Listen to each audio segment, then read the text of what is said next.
Muito bem, meus amados irmãos, nós vamos dar continuidade à nossa série de sermões, já chegando no fim do livro de Gênesis, mas ainda temos alguns capítulos para explanarmos, mas hoje nós vamos ler o finalzinho do capítulo 47 e todo o capítulo 48, que tem 22 versículos. Portanto, abra a sua Bíblia em Gênesis capítulo 47, do verso 28 ao 31, e depois nós vamos dar continuidade do verso 1 do capítulo 48 até o verso de número 22. Eu vou proceder à leitura, os irmãos podem acompanhar a leitura de forma atenta. Diz assim um texto bíblico: Jacó viveu na terra do Egito 17 anos, de sorte que os dias de Jacó, os anos de sua vida foram 147. Aproximando-se, pois, o tempo da morte de Israel, chamou a José seu filho e lhe disse: Se agora achei mercê à tua presença, rogo-te que ponhas a mão debaixo da minha coxa e uses comigo de beneficência e de verdade. Rogo-te que me não enterres no Egito, porém que eu jaza com meus pais. Por isso me levarás do Egito e me enterrarás no lugar da sepultura deles. Respondeu José: farei segundo a tua palavra. Então lhe disse Jacó: jura-me. E ele jurou-lhe. E Israel se inclinou sobre a cabeceira da cama. Passadas estas coisas, disseram a José: teu pai está enfermo. Então José tomou consigo a seus dois filhos, Manassés e Efraim, e avisaram a Jacó: eis que José teu filho vem ter contigo. Esforçou-se Israel e se assentou no leito. Disse Jacó a José: o Deus Todo-Poderoso me apareceu em luz na terra de Canaã e me abençoou, e me disse: eis que te farei fecundo e te multiplicarei e te tornarei multidão de povos, e a tua descendência darei esta terra em possessão perpétua. Agora, pois, os teus dois filhos que te nasceram na terra do Egito, antes que eu viesse a ti no Egito, são meus. Efraim e Manassés serão meus, como Ruben e Simeão.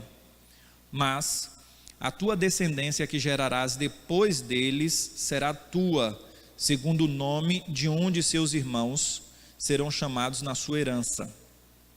Vindo, pois, eu de Padã, me morreu com pesar meu Raquel, na terra de Canaã, no caminho, havendo ainda pequena distância para chegar a Efrata.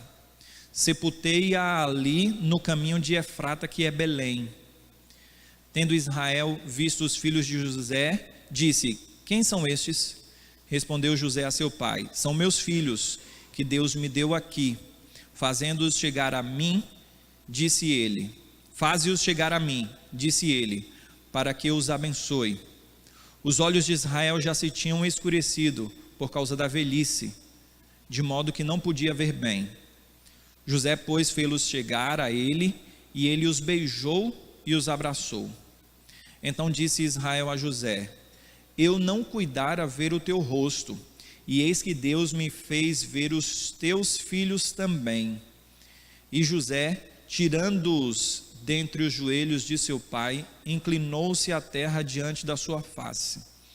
Depois tomou José a ambos, a Efraim na sua mão direita, à esquerda de Israel, e a Manassés na sua esquerda, à direita de Israel, e fê-los chegar a ele. Mas Israel estendeu a mão direita e a pôs sobre a cabeça de Efraim, que era o mais novo, e a sua esquerda sobre a cabeça de Manassés, cruzando assim as mãos, não obstante ser Manassés o primogênito, e abençoou a José, dizendo: o Deus em cuja presença andaram meus pais, Abraão e Isaque, o Deus que me sustentou durante a minha vida até este dia, o anjo que me tem livrado de todo o mal, abençoe estes rapazes, seja neles chamado o meu nome, e o nome de meus pais, Abraão e Isaque, e cresçam em multidão no meio da terra. Vendo José que seu pai pusera a mão direita sobre a cabeça de Efraim, foi-lhe isso desagradável, e tomou a mão de seu pai para mudar da cabeça de Efraim para a cabeça de Manassés. E disse José a seu pai: não assim, meu pai, pois o primogênito é este, põe a mão direita sobre a cabeça dele. Mas seu pai o recusou e disse: eu sei, meu filho, eu o sei. Ele também será um povo, também ele será grande, contudo seu irmão menor será maior do que ele, e a sua descendência será uma multidão de nações. Assim os abençoou naquele dia, declarando: por vós Israel abençoará, dizendo: Deus te faça como a Efraim e como a Manassés. E pôs o nome de Efraim adiante do de Manassés. Depois disse Israel a José: eis que eu morro, mas Deus será convosco, e vos fará voltar à terra de vossos pais. Dou-te de mais que a teus irmãos um declive montanhoso, o qual tomei da mão dos amorreus com a minha espada e com o meu arco. Meus amados irmãos, esse texto certamente tem como a linha geral a morte de Jacó. E pensando sobre a morte de Jacó e sobre a prédica de hoje à noite, eu me lembrei da morte de um homem de Deus aqui, que estava aqui no Brasil. Ele não era brasileiro, mas estava aqui no Brasil e faleceu no final do ano passado. O seu nome é Russell Shedd. Existe um vídeo dele na internet que foi compartilhado, está até no YouTube, e foi compartilhado em muitos WhatsApps, e ele fala sobre o tempo do fim da sua vida.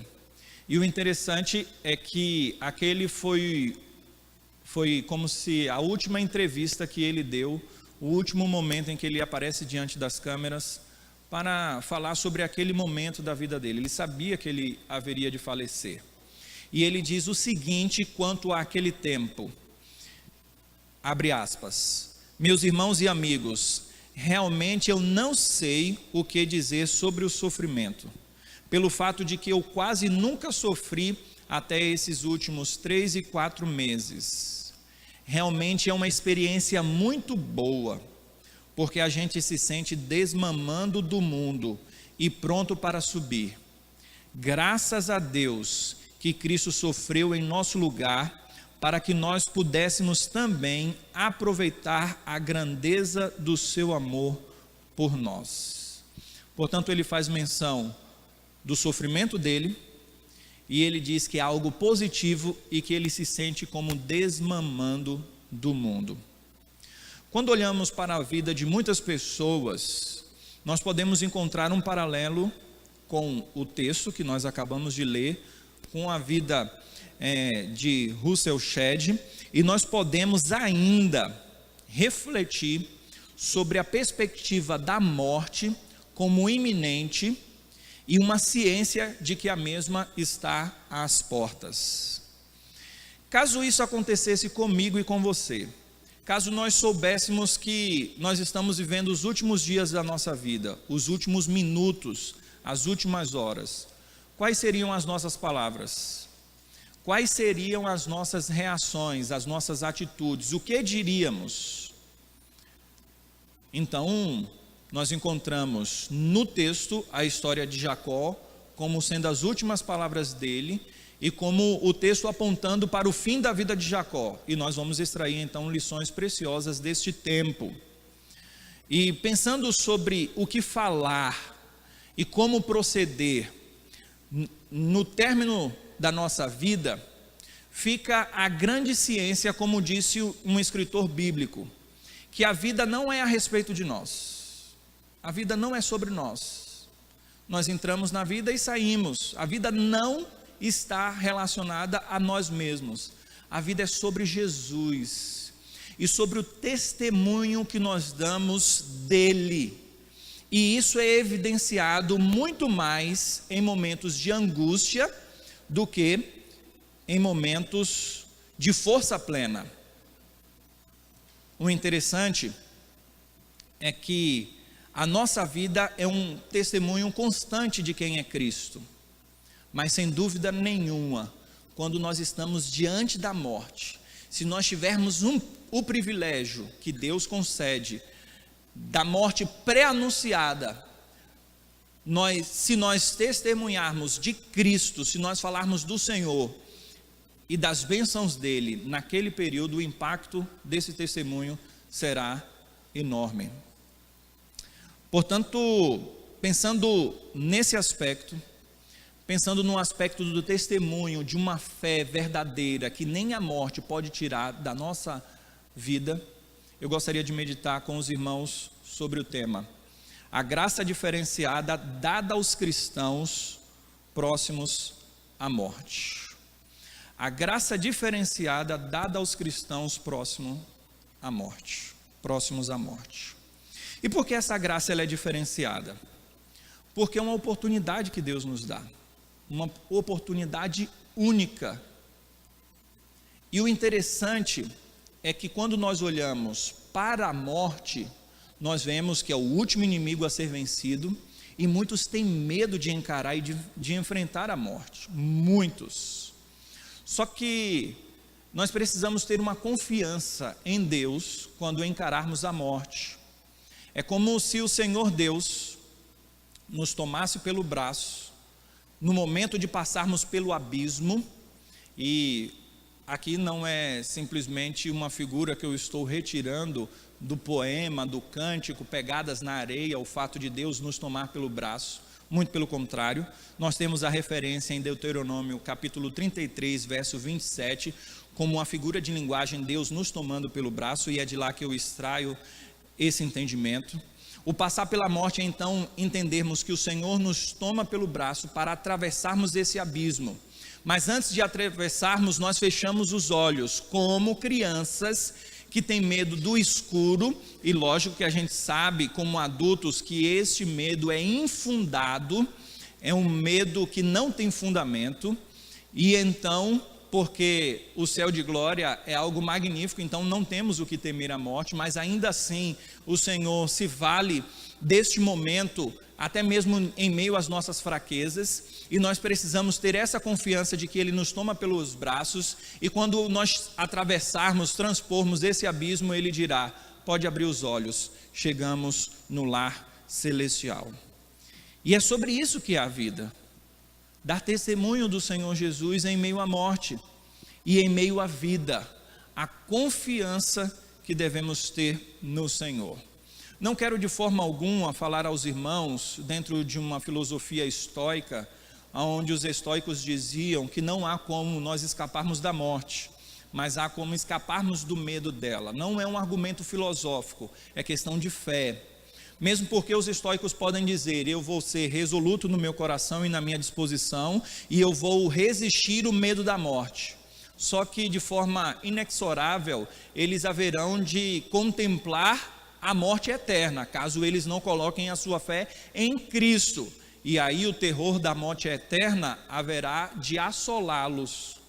Portanto, não se trata de uma falsa confiança, não se trata de uma disposição pessoal, se trata de uma graça que o Senhor nos concede em vida, e a morte nos implica, à beira da morte, o fato de estarmos com a morte às portas, implica em uma oportunidade, uma graça diferenciada que o Senhor nos dá ante essa realidade que há de nos assolar, caso o Senhor não venha antes.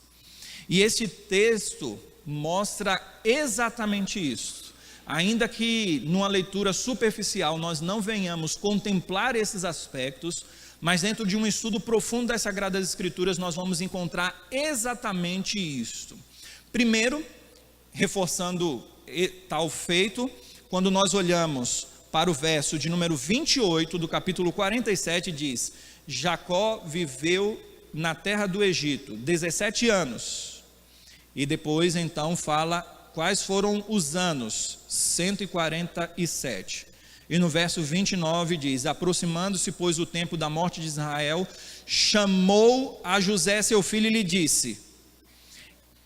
O aspecto dele saber que haveria de morrer leva Jacó a suplicar para José que ele fosse sepultado na terra de Canaã. E o penúltimo versículo do nosso texto diz assim, verso 21 do capítulo 48. Eis que eu morro. Então, desde o início do texto, que nós começamos a explanar, até o fim, nós encontramos todo esse desenrolar. Jacó sabia que ele haveria de morrer. Mas as palavras de Jacó são palavras diferenciadas das palavras que ele disse para Faraó, quando ele acabou de chegar na terra do Egito. Vocês haverão de lembrar que ele chega e dá um testemunho de que sua vida foi sôfrega, triste e os seus dias foram maus. E ele dá uma palavra que é uma palavra de pessimismo.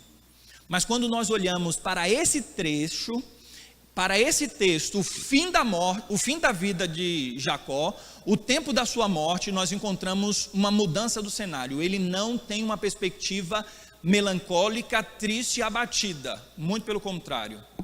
Ele dá testemunho da sua fé, das promessas do Senhor, principalmente naquilo que diz respeito à terra e à descendência. E porque a graça de Deus então é diferenciada na morte pré-anunciada? O nosso primeiro aspecto da nossa meditação é porque ela é um vislumbre do céu de glória. Nós sabemos que a morte pré-anunciada é um vislumbre do céu de glória. A promessa da terra tem o seu desdobramento no céu de glória. Quando Deus promete para Jacó uma terra prometida, ali é algo muito próximo e remoto de uma realidade maior e grandiosa. E nós lemos aqui na nossa liturgia essa verdade esboçada pelo autor da carta aos Hebreus. E eu gostaria de ler novamente para que os irmãos pudessem entender a profundidade do significado do que era possuir a terra de Canaã. Hebreus, capítulo 11, do verso 9 ao verso 16, diz assim: pela fé Abraão peregrinou na terra da promessa, como em terra alheia, habitando em tendas com Isaque e Jacó, herdeiros com ele da mesma promessa, porque aguardava a cidade que tem fundamentos, da qual Deus é o arquiteto e edificador. Ou seja, os patriarcas aguardavam uma promessa maior e uma promessa verdadeira, porque aquela era passageira. Então a promessa verdadeira tem um aspecto de um cumprimento para o tempo do fim. Não que aquela fosse falsa, mas dentro da finalidade do que significava dar uma terra com base em uma confiança na promessa de Deus. E o autor da carta aos Hebreus continua dizendo: todos estes morreram na fé, sem ter obtido as promessas. O interessante é que eles não obtiveram as promessas, para que fosse exemplo para mim e para você, que nós morremos na fé, sem obter o cumprimento das promessas. É um exemplo.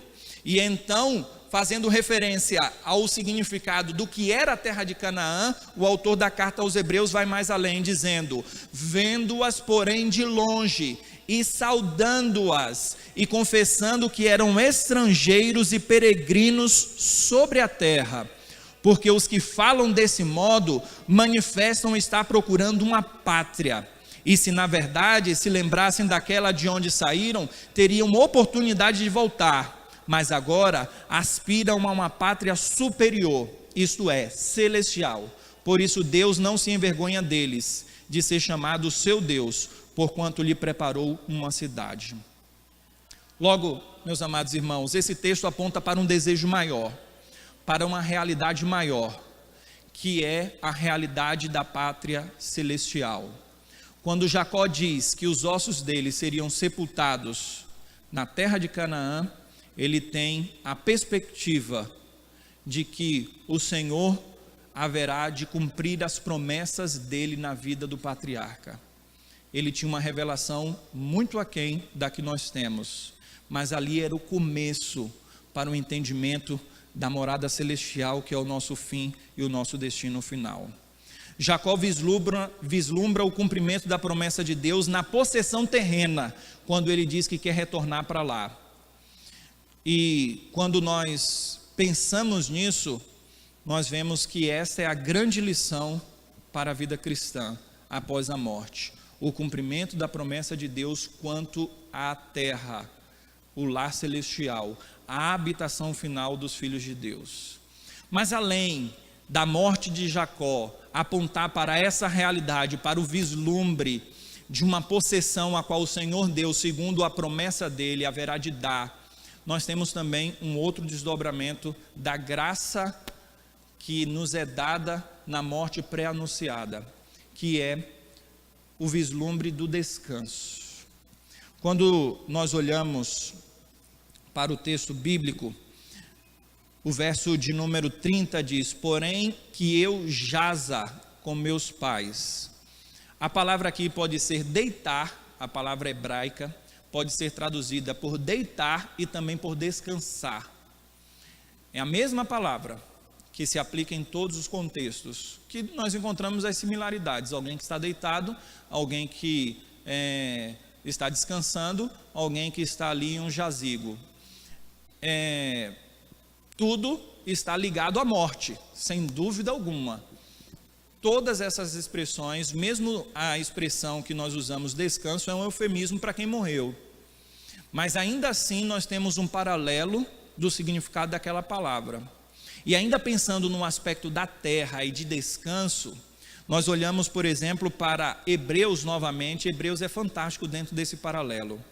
O capítulo 4, do verso 8 ao verso 11, fazendo referência à terra de Canaã como a entrada do descanso, porque Josué, ele está lutando depois para o cumprimento da promessa da terra, ele está lutando para adentrar a terra.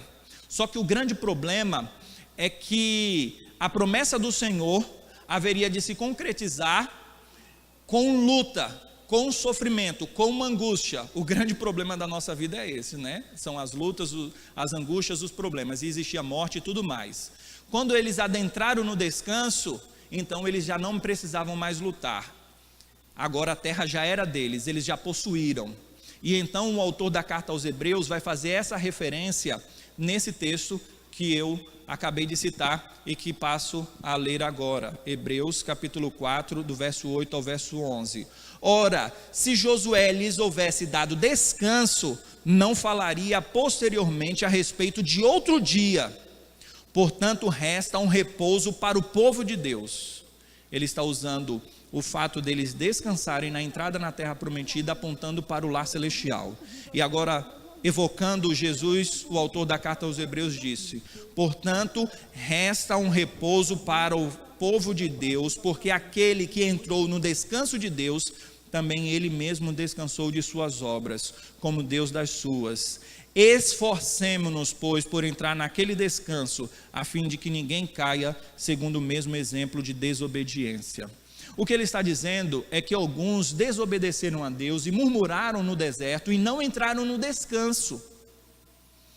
E ele está falando para os hebreus que estavam olhando para o judaísmo e não olhando para Cristo, como meio de que eles não estavam se esforçando para uma vida cristã condigna do Evangelho, aceitando o Filho de Deus e voltando para os rudimentos do judaísmo. E então ele diz que nós devemos nos esforçar para entrar nesse descanso. Então nós temos o descanso novamente relacionado com a terra, e nós temos o aspecto do cumprimento dos nossos labores aqui. Acabou os nossos labores, as nossas lutas. Então o descanso está relacionado ao lar celestial, está relacionado à terra prometida, está relacionado a essa confiança em Deus, que eu possa estar deitado, que eu possa descansar, que eu possa estar lá sepultado na terra prometida. Portanto, o vislumbre desta realidade do porvir que está diante de nós e que a morte nos leva a vislumbrar essa realidade do porvir, nos traz o vislumbre da entrada do céu de glória, em um desdobramento desse aspecto, um descanso. Nós vamos descansar das nossas obras, porém, nós precisamos nos esforçar enquanto aqui estamos. E é uma bênção, é uma graça esse vislumbre. Ah, como eu queria poder ter essa bênção, e essa é uma graça que não é dada para todos, Mas como seria bom se nós tivéssemos a oportunidade dada por Deus de ter uma morte pré-anunciada, de sabermos que estamos chegando nos últimos dias da nossa vida, e assim vislumbrarmos pela fé e darmos testemunhos dessa fé, quanto ao céu de glória, quanto ao descanso das nossas obras. Mas não só sobre essas duas realidades, porque nós ainda temos os desdobramentos do texto. E a terceira graça diferenciada na morte pré-anunciada é evidenciada no texto pelo vislumbre da reunião com o seu povo, com o nosso povo. O interessante é que Jacó está dizendo que ele queria ser sepultado lá em Canaã, juntamente com seus pais. E nós precisamos entender o que isso significa. Isso não significa que Jacó tem uma empatia com o lugar, como às vezes nós temos. De vez em quando eu até falo com a Kelly: amor, se você morrer, você quer que eu leve você para Vitória, para ser sepultado lá junto com seus parentes? O que é que você quer? Normalmente a gente conversa sobre isso quando temos um local de origem e vamos para outro local, como é o caso de Jacó. Mas não é simplesmente uma empatia com o local, não é simplesmente uma empatia com o local, vai além disto, vai em relação à fé e ao cumprimento da promessa de Deus. Deus prometeu aquela terra. Lembrem que quando Jacó sai da terra, ele consulta ao Senhor antes de ir para o Egito, dizendo: o Senhor quer que eu vá para lá? Por quê? Porque o Senhor disse que Ele nos daria essa terra e que nós deveríamos habitar aqui. E então o que é que Deus diz para Jacó? Vá e eu farei você retornar de lá. Dentro dessa promessa macro, não remota, dentro do aspecto da própria vida de Jacó, mas dentro dessa realidade ampla que significa a promessa de Deus em dar aquela terra, como nós lemos em Hebreus, o desdobramento da promessa para um tempo futuro. Essa é a perspectiva escatológica que aconteceu no tempo dos patriarcas e que aconteceu também com a vinda do Messias, que é o tempo do fim, o cumprimento da promessa, algo que está por vir. E pensando sobre essa reunião com os seus, o interessante é que eu tenho explicado para os irmãos que há frases que mostram um padrão em Gênesis, e há uma frase no próprio texto que ela é interessante, no capítulo 49, no verso 33, que fala sobre a morte de Jacó, quando ele realmente morre. Então no capítulo 49, no verso 33 diz o seguinte: tendo Jacó acabado de dar determinações a seus filhos, recolheu os pés na cama e expirou, e foi reunido ao seu povo. Isso aqui é uma metáfora, meus irmãos, não é simplesmente uma reunião com o seu povo no aspecto de um sepultamento junto com o seu povo. É uma metáfora para dizer sobre essa perspectiva celestial da terra e do céu. Ele foi reunido ao número do seu povo.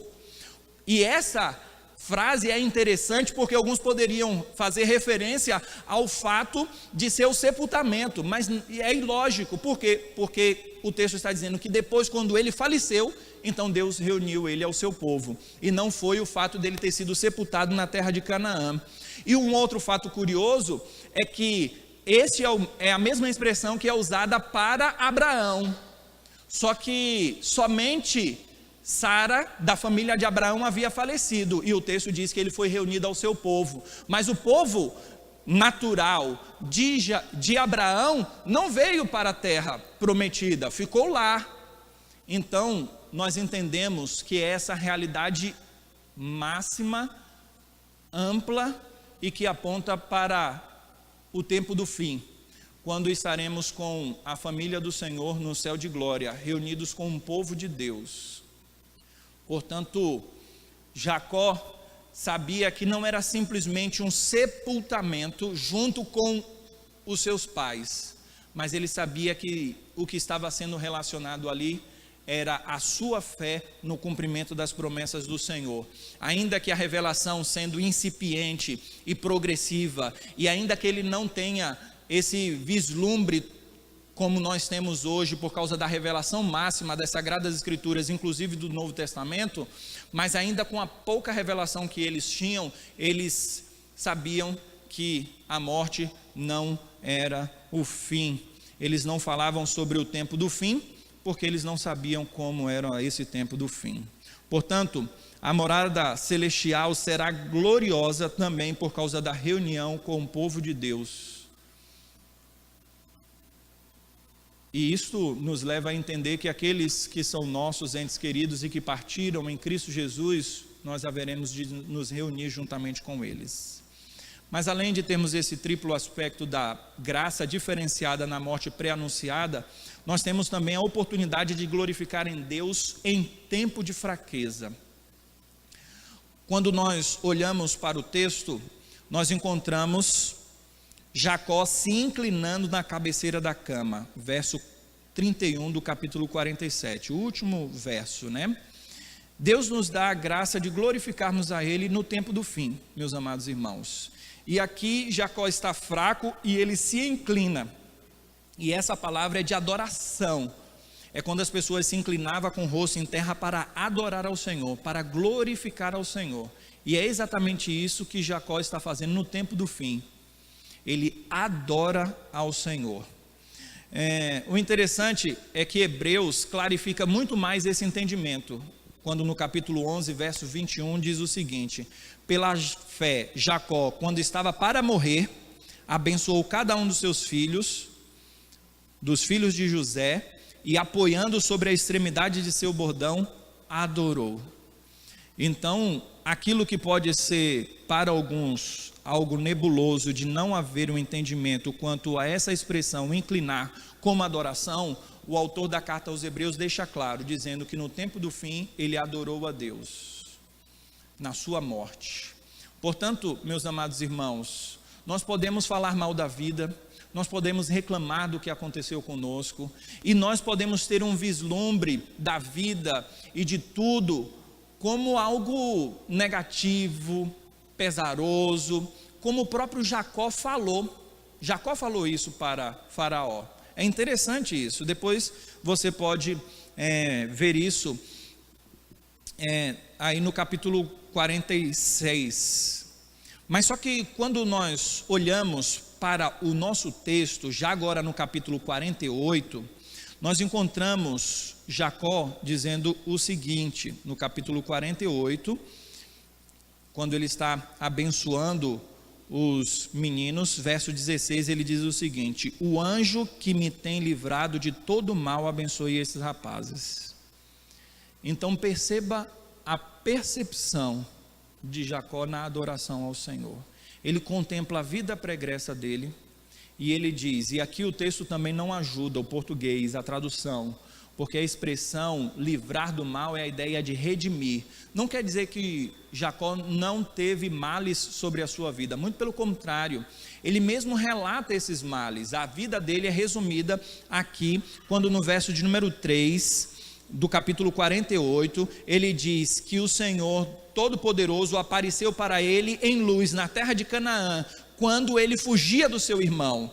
Então foi um momento em que ele faz um voto ao Senhor, em qual ele está desesperado, ele está precisando de livramento, e depois um pouco mais à frente, no verso número 7, ele diz que quando ele estava entrando na terra de Canaã novamente, então ele resume a vida dele com a saída da terra de Canaã, e depois o retorno para a terra de Canaã. Ele diz que Raquel, a sua esposa, faleceu, e ele faz menção isso na bênção que ele está dando aos meninos. E nós conhecemos muito bem a vida de Jacó, e nós sabemos que ele não falou 17 anos anteriores a esse tempo como sendo algo que não era verdadeiro. Ele sabia que a vida dele foi difícil, e realmente o foi, mas ele chega à conclusão de que o anjo do Senhor livrou ele de todo o mal. Ele diz, todo o mal, redimiu de todo o mal. As mazelas vieram, mas Deus redimiu, Deus comprou, Deus resgatou, Deus transformou aquele mal em bem e protegeu ele na jornada. E é essa a visão que Jacó tem na beira da morte, no tempo do fim. E é por isso que ele adora a Deus, porque ele sabe que esse Deus foi e é fiel. É com base na sua história de vida, Portanto, Deus nos dá uma bênção diferenciada na morte pré-anunciada, porque nós podemos olhar para o passado, olhar para tudo que aconteceu conosco e não falarmos mal da vida, mas adorarmos a Deus por tudo que Ele fez e por tudo que Ele ainda há de fazer através de nós, mesmo depois da nossa morte. É isso que nós precisamos entender. E é aqui que nós então chegamos para o último aspecto, porque a morte pré-anunciada nos dá um vislumbre ainda do legado que nós podemos deixar. E é isso que Jacó tem em mente. Quando ele chama José, ele diz que os 2 filhos de José seriam filhos dele. E isso aqui está no texto, bem explícito, e dentro do entendimento bíblico e do contexto, os filhos de José não foram mais filhos de José, foram filhos de Jacó, dentro de uma esfera de adoção. E aqui a linguagem judicial e atos de adoção. Inclusive, Jacó diz para José: olha, os filhos que você tiver depois desses 2 serão seus, mas esses 2 serão meus filhos.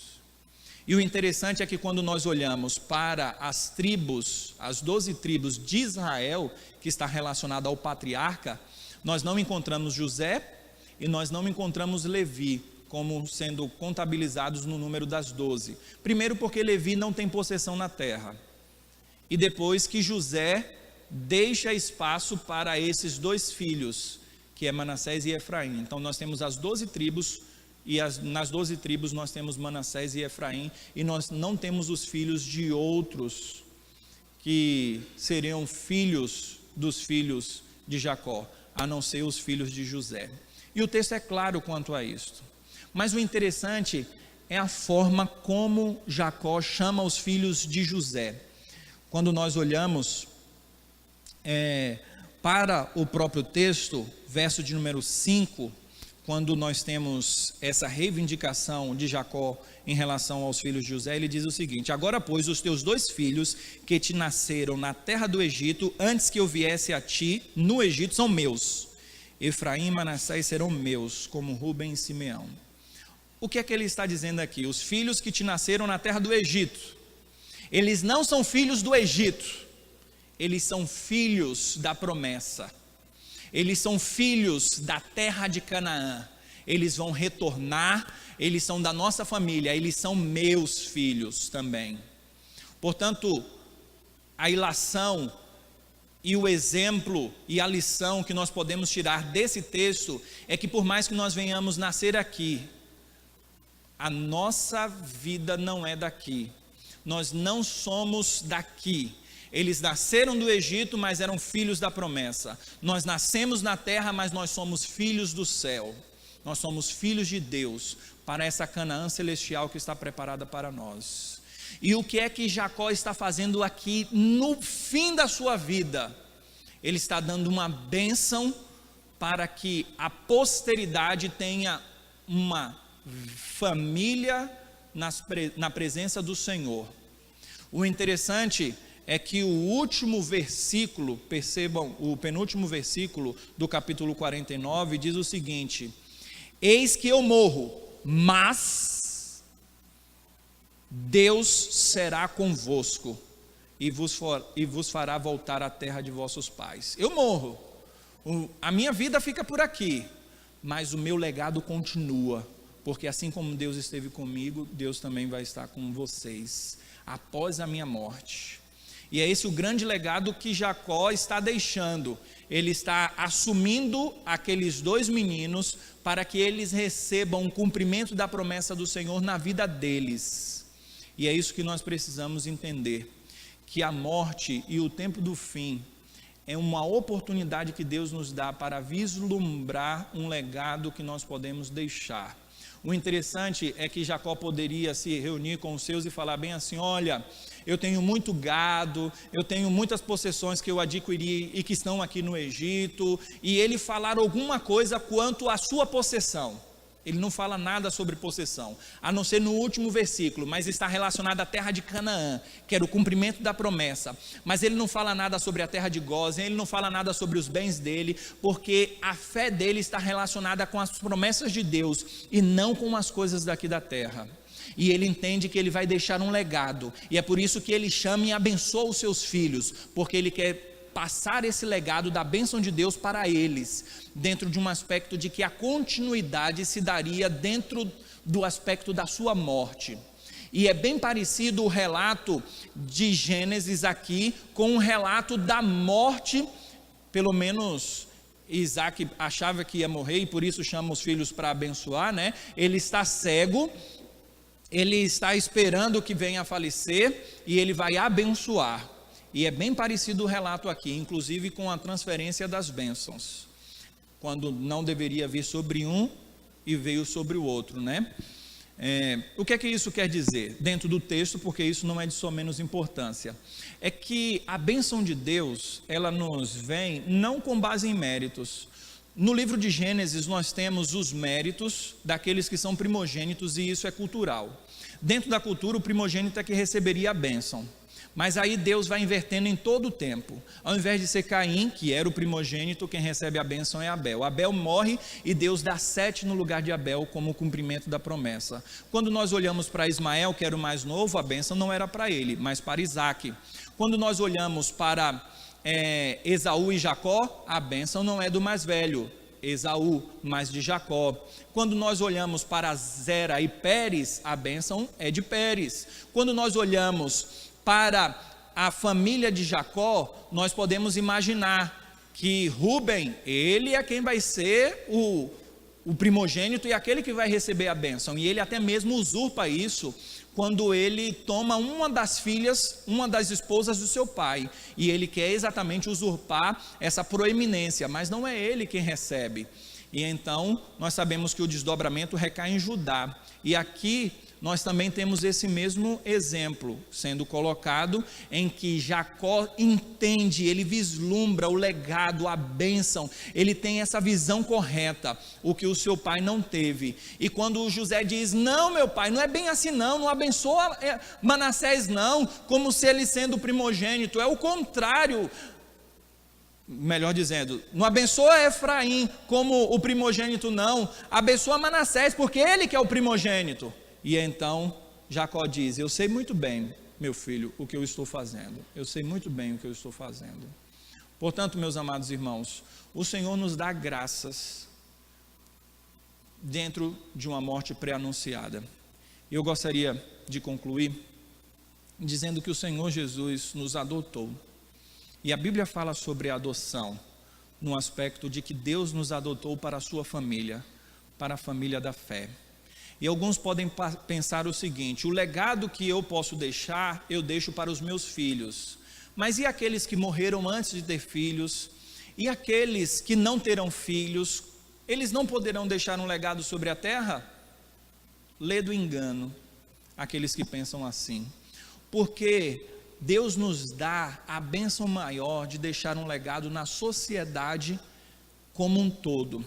Aquele que não tem filhos pode deixar um legado como professor de escola dominical, como conselheiro de uma sociedade interna, como alguém que influencia uma geração e que vive uma vida piedosa, transmitindo os valores e os conceitos do reino. O interessante é que o Senhor, inclusive, valoriza esse aspecto dentro de um cumprimento glorioso e magnífico, quando chegam para Jesus e falam: Senhor, está aí os teus irmãos, a tua mãe, e ele diz: quem são os meus irmãos? Quem é a minha mãe? Aqueles que fazem a vontade do meu Pai.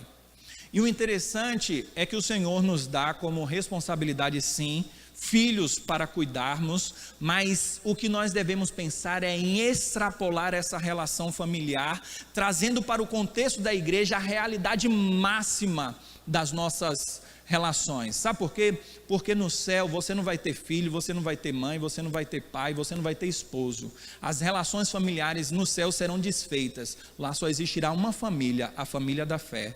Todos nós estaremos no mesmo nível de vida e de relacionamento. Portanto, nós temos a oportunidade na igreja de Deus viver isto de uma maneira muito mais ampla, muito mais ampla. Então, até alguém que não teve família, ele veio de uma origem familiar, mas ele não constituiu família, morreu antes, qual foi o legado que ele deixou? Ele deixou um legado sim aqui na terra. Nós precisamos entender esse aspecto adotivo do Senhor, quando Ele nos inseriu na família de fé. E então, nós temos o maior privilégio do vislumbre da morte pré-anunciada, da graça diferenciada. É quando nós olhamos para o Novo Testamento, e quando nós olhamos Estevão sendo apedrejado, e ele sabia que ele ia morrer, mas a ele é dado uma visão, um vislumbre, quando ele olha para o céu e ele vê o céu aberto, e ele vê Jesus assentado à destra de Deus. É isso? Não, não é isso. Jesus está em pé. E o interessante é que muitos estudiosos se perguntam, por que Jesus está em pé diante do trono, sendo que em todos os lugares da Bíblia nós o encontramos sentado no trono? E naquele momento ele está em pé, e os céus abertos.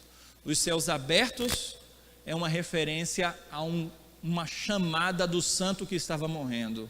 E o fato de estar em pé implica no recebimento desse santo, no caso Estevão. Então a maior bênção e o maior privilégio de uma vida vivida aqui na terra, com um prenúncio de uma morte, é porque nós sabemos que está chegando o tempo de nós nos encontrarmos com o nosso Senhor Jesus. Esta é a maior bênção e o maior desejo do nosso coração, para encontrarmos com o Senhor e ouvirmos dele: vinde benditos meu Pai, entrai no gozo do Senhor que está preparado antes da fundação do mundo. Que o Senhor nos conceda o vislumbre desse céu de glória, mesmo que não seja numa morte pré-anunciada, mas que seja no tempo que estamos vivendo, porque é certo que todas essas realidades são verdadeiras. Que Deus nos abençoe.